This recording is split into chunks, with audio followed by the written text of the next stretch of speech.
We have a big time free agency link. Could this potentially lead to a Magic signing and they could get another role player that they could potentially use next season? Well, we're going to talk about that today as they land among the favorites to get Russell Westbrook. Guys, I know what you might be potentially thinking. Russell Westbrook has a player option right now. He could potentially opt in. Well, we're going to talk about that in today's video. We're going to talk about what exactly is going on with the Denver Nuggets, why he's probably not going to opt into that player option that he has with the Nuggets, and then what does this look like from the Magic's perspective, whether or not they decide to make a move like this. It certainly wouldn't be a trade. I think this is a signing type of thing. But guys, first of all, welcome into Magic Digest. I'm your host, Patrick Previty.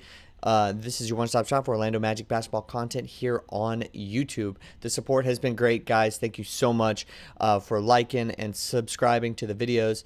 30% of you who are watching these videos are subscribed, so just keep it up. Keep doing what you guys doing. Well, hopefully we'll get that 70% a little bit smaller, but the growth has been great, so I appreciate you guys, of course. So where does this come from?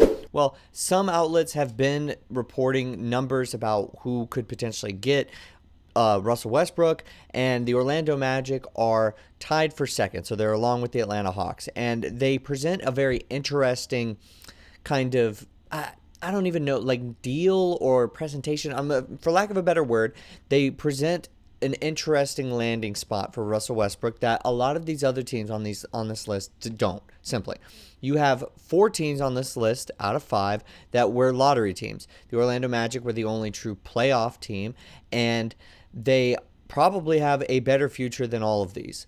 Unfortunately for the Jazz and the Blazers, they weren't able to, or even the Brooklyn Nets, they weren't able to get a pick like, or rise into the lottery like the Dallas Mavericks did, and they didn't get Cooper Flag. Same with the Atlanta Hawks, but they had an even worse chance than the Mavericks did themselves of doing that. So those teams probably aren't in a win now mode. I think for Russell Westbrook, for what he wants, he's probably going to want to just try to compete for a championship, be a key role player on a bench for a playoff team, and continue to try to build his legacy. Look, since 2019, he's been on like 5 different teams, and that's just the way that his career has gone at this point. Not the basketball analytics, love child. It's complete opposite. He's one of those older school, gonna go hard kind of players, and you just have to deal with it. I mean, we saw what was good and what was bad in that Clippers series.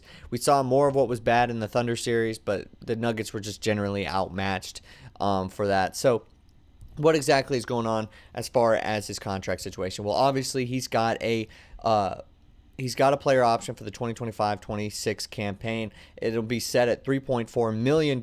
Right now, he is probably worth more than that. What the Nuggets could potentially do is they could offload some players if they pay him more than the mid-level exception, which is probably projected to be somewhere around $5.7 million. They could then sign Russell Westbrook if they do avoid anything like that to a 2-year deal.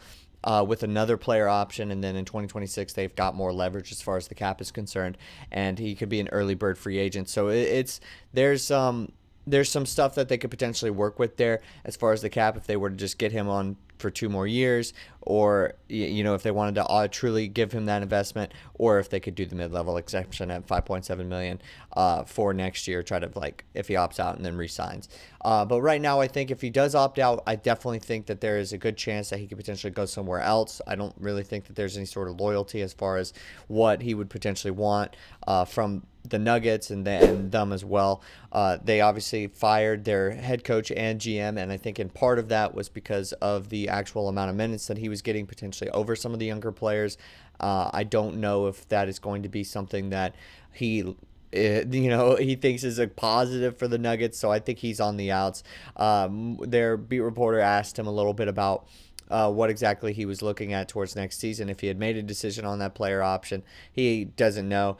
Nuggets aren't doing exit interviews, so there is going to be a lot of rumors swirling around about whether or not he could potentially be on the move. Now, how does this fit the Orlando Magic?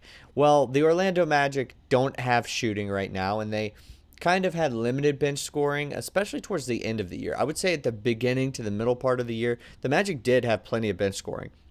And that wasn't always when the team just simply was healthy. Like, I felt like even when the team wasn't healthy, you had a lot of guys step up. I mean, shoot, we saw Trevlin Queen come out of the G League, for like a stretch of 2 or 3 games and play pretty well. Like, there was a next man up mentality that was there in the middle of the season that wasn't at the end of the season.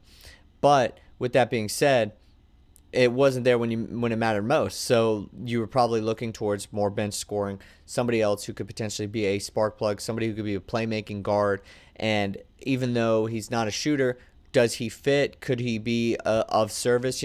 I always present you guys these players, and I think everybody always looks at them through like, well, we need this, this, this, and that, and he doesn't fit all of these, or he doesn't fit half of these. It's like, well, maybe he fits one of these, and that's the whole point. So I just wanted to say, keep an open mind. He doesn't solve the shooting issue. He probably makes it worse, in all honesty, but he's cheap, and at the end of the day, he does solve some of the other issues that we have on this team, and it doesn't prevent you from going out and filling out this roster in the correct way.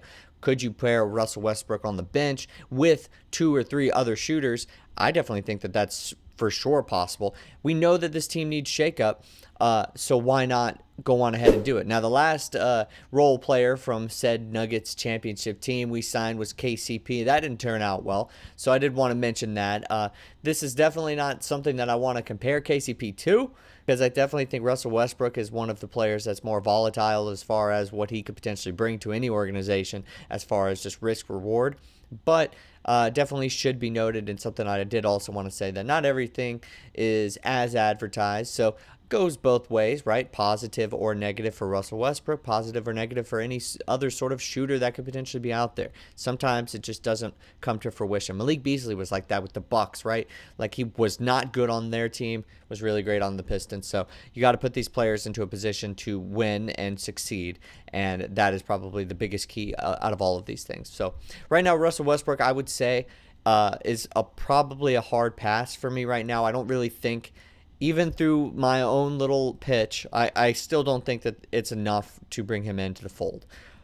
I think there's got to be some sort of direction that you're going to take if you sign Russell Westbrook, and this is not any sort of trade.